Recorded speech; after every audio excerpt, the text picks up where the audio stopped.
في شوية أفكار دول إن أنا طول الوقت بفكر نفسي بيها مشغلتهاش. من زماني في حتة وحشة قوي في السن الصغير اللي أنا فيه ده.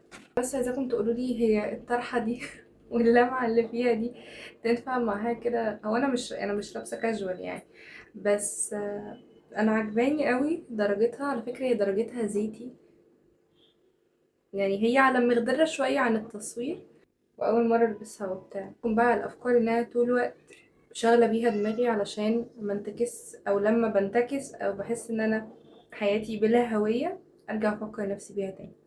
أول حاجة إن أنا بفضل يا ربي أحمد ربنا كتير قوي إن أنا مش واحدة متجوزة ومخلفة.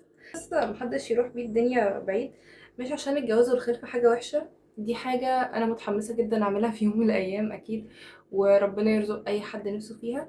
ولكن لما بقعد أفكر مع نفسي إن أنا لو كنت في السن ده ومتجوزة ومخلفة، حياتي ما كنتش هعرف أتأقلم عليها. أنا تليق بشخصيتي أكتر إن أنا أقعد فترة أتعلم فيها مع نفسي وأتطور فيها وأكبر فيها مع نفسي، عن إن أنا أكون شايلة مسؤولية أطفال وأبقى منسجمة مع حياة أو طبيعة حياة أنا شايفة كل اللي حواليا فيها وأنا برفضها تماما ومبحسش إن هي شبهي.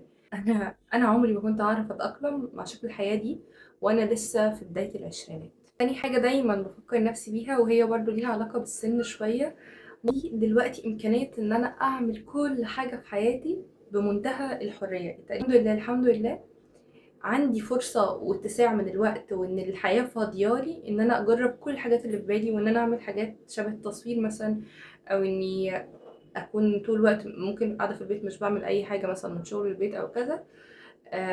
فدي حاجة بتحسسني اللي هو انتي في ايديكي حاجة مش مستغلياها. لما الاقي نفسي كسلانة او الاقي نفسي مش بعمل حاجة مفيدة، اللي هو انتي في ايديكي حاجة مش بتعملي بيها حاجة ليه؟ لا قومي، في ناس بتتمنى اللحظات اللي انتي قاعداها دي.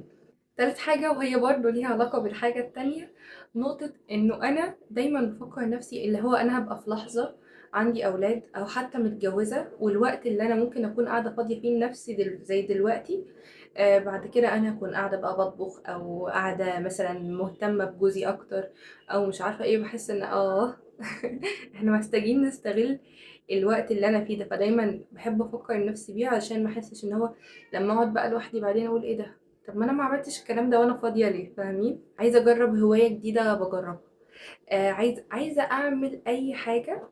دايما بحس اللي هو لا انا مش هتكاسل او اقول اخليها بعدين او ايا كان، لا بقوم اللي هو انا خليني اجربها دلوقتي. خلي في بالك دايما انه كده كده الوقت ده هيعدي. يعني انت لو في بالك ان انت عايزه تخسي وما خستيش لكسل او لايا كان، انت كده كده السنه الجايه هتعدي وهتحسي اللي هو طب ما انا كنت خسيت وقتها، طب ما انا كنت قاعده وقتها ما بعملش حاجه. الاكل اللي انا اكلته ده وانا عايزه اخس وبوظ لي الدايت بتاعي، اصلا مش حاسه بفايدته دلوقتي. فاهم؟ خامس نقطه ودي من اهم النقط، ان انا دلوقتي دايما بحاول. بصوا كل واحدة فينا فيها الجزء اللي هي ايه ده، انا لما اكبر او لا انا عايزة يكون فيا سمة من الشخصية دي، او عايزة يكون فيا الطبع الفلاني او الكلام ده كله. فانا من دلوقتي بحس ان ده الوقت اللي اقدر اطور فيه نفسي، مش عشان برضه استغلال الوقت، لا ده الوقت اللي انا اعرف احط فيه المبادئ اللي اعرف اربي عليها ولادي. ده الوقت اللي انا ممكن اعرف مثلا اقرا فيه قرآن اكتر، احفظ فيه قرآن، عشان انا مثلا عايزه ولادي يكونوا بالشكل الفلاني، يكون مثلا ازهريين، يكونوا فيهم تصرفات ايا كان هي ايه. انا من دلوقتي بخلي التصرفات دي فيا، لان انا ارفض وبشده مطلقه فكره ان اشوف بتعمل حاجات غلط وترفض ان بنتها تعمل الحاجات الغلط دي. هي اصلا بنتك على فكره لو انتي رفضتي ان هي تعمل الحاجات دي الغلط دي قدامك، هي هتعملها من وراكي عادي. فانا بشوف ان الام الصالحه فعلا هي اللي صالحه، هي بني ادمه صالحه، فعيالها هيكونوا صالحين. انما هي لو ام بتعمل اي خطأ إن كان هيطلع في ولادها.